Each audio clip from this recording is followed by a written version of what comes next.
we've got a very special introduction to Parliament today. I've got a special guest and we've got a special location. Do you want to tell us a bit about yourself and why you're here?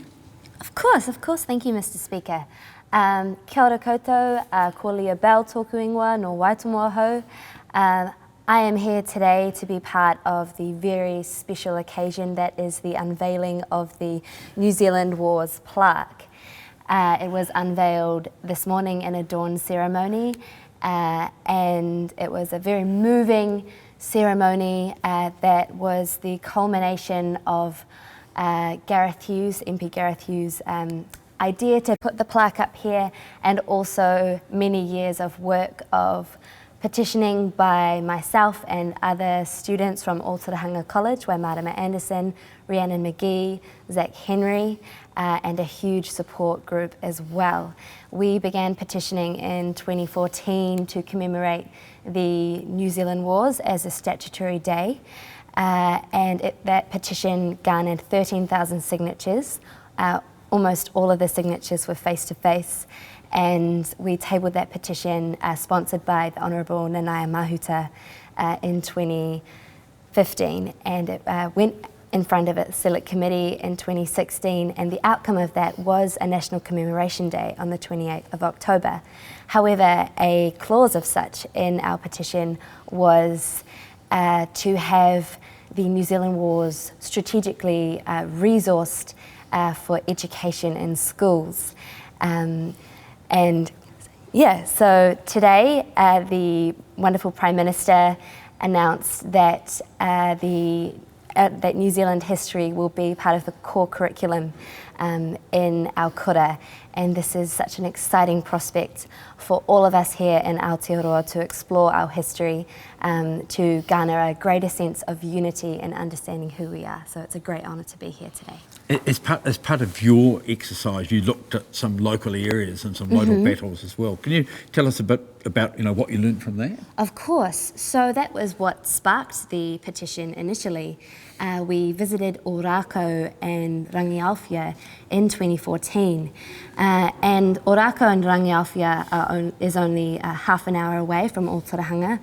And it was particularly at Rangiaowhia where we heard the descendants, the kuia and kaumātua, of the people who had been burnt alive and or escaped the massacre at Rangiaowhia that moved Waimarama and myself, hearing and feeling their mamae from that time.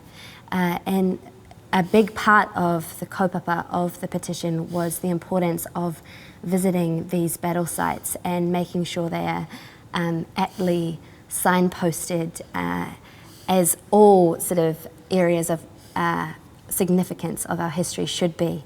And hopefully with part of the introduction of New Zealand history to a greater extent within the curriculum, going on field trips and such, incorporating local history will be a really great way to engage students. I think it's really important that we capture the knowledge of the older people now, because we're getting to the end of the people who have links, who themselves actually talk to people who are involved, or when it's get third or fourth hand, it's going to be a lot harder. So if we can get it recorded, and that's something, that's a gift that my grandchildren, my great-grandchildren can have. They can know more about our history as a country, and I just think that's vital to understand where we've come from, where we are now, in order to inform where we're going forward. So I think this is a neat thing, and the fact that we've managed to do it with a plaque that Leah and her team have inspired is something for me very special, and it shows that a relatively small group of people can co-opt a big group of people to do a petition, and MPs and governments take notice, and I think that's great. Now, getting on with what's happening in Parliament today, when we get going, we'll acknowledge the fact that the plaque's there, then we'll have a business statement from Chris Hipkins, the Leader of the House, and maybe some questions from Jerry Brownlee about that. That's going to be about what's going to happen next week in the House. We'll then go on to questions. Paula Bennett has one to the Prime Minister about her statements and actions, and one to the Minister for Women about sexual and physical violence.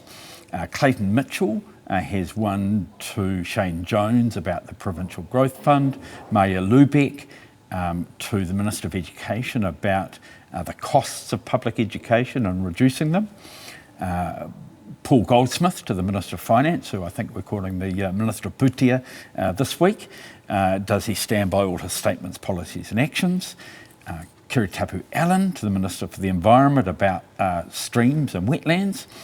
Scott Simpson to the Minister for the Environment about the freshwater package.